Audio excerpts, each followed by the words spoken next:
Have you ever wondered what a dessert panzanella looks like?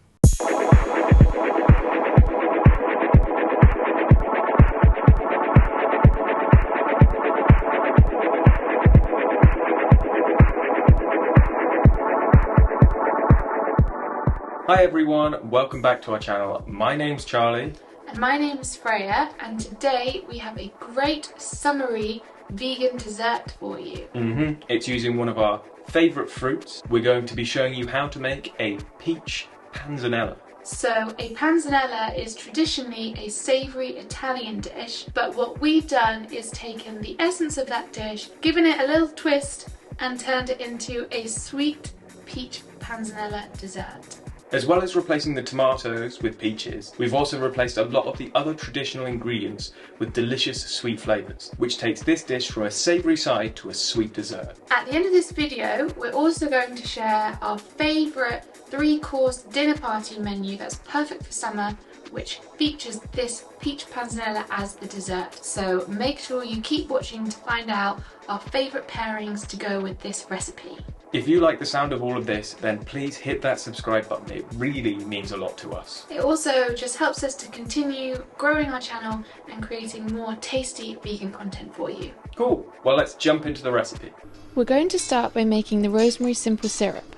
Add to a small pan 60 ml of water, 65 grams of caster sugar and a few sprigs of fresh rosemary.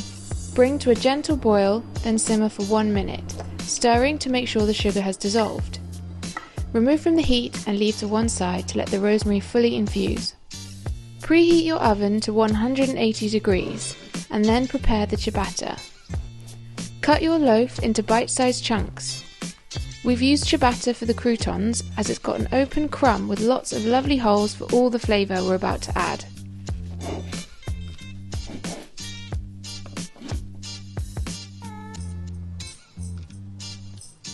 Add the ciabatta to a bowl, probably a bigger one than I've chosen to use here. Then pour over 1 tablespoon of olive oil, 2 tablespoons of maple syrup and a generous pinch of salt.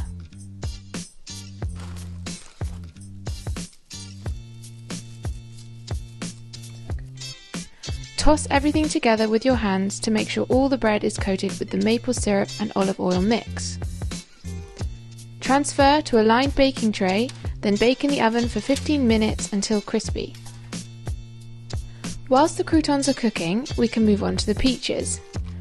I find the best way to prepare the peaches is to cut them in half around the stone, then gently twist the halves away from each other and pull apart.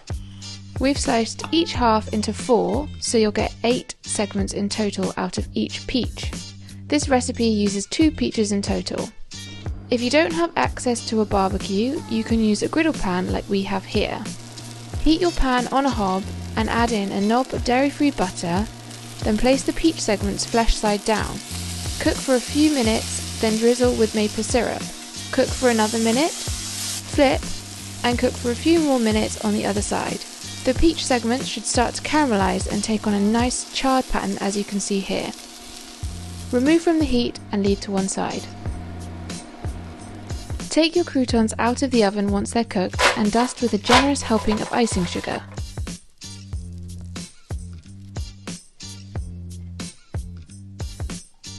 Grab your simple syrup that's been infused with the rosemary and strain into a glass. Add in 2 tablespoons of black treacle, also known as molasses. Stir to combine. Then add in half a tablespoon of maple syrup. Stir and leave to one side. Now you can start plating up the dessert. Start by adding half of the ciabatta chunks, followed by half of the grilled peach segments, a small handful of blueberries, some fresh oregano leaves, and a drizzle of some of your rosemary and treacle dressing.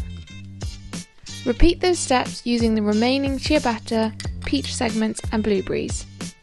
Finish with another drizzle of the dressing and a dusting of icing sugar. The dessert is now ready to serve. This dish would go lovely with a nice glass of sweet sherry or dessert wine.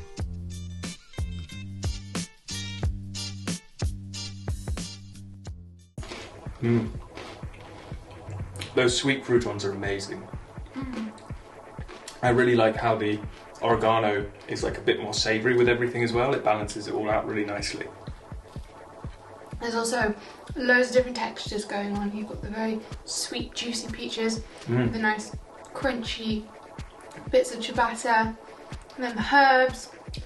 It's definitely a bit unusual. Yeah, but in the best way. Like, no one else, if you're taking this to a party, no one else will be bringing this. It's not like the crisps and hummus of the dessert world, you know? This is something special.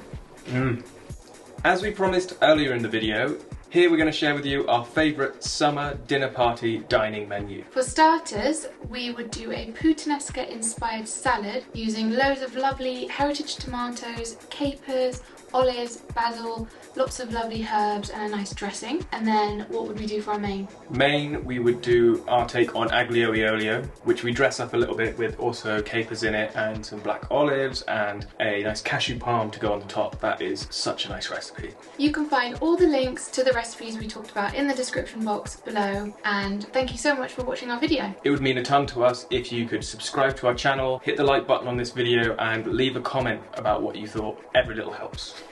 See you in our next video. Bye!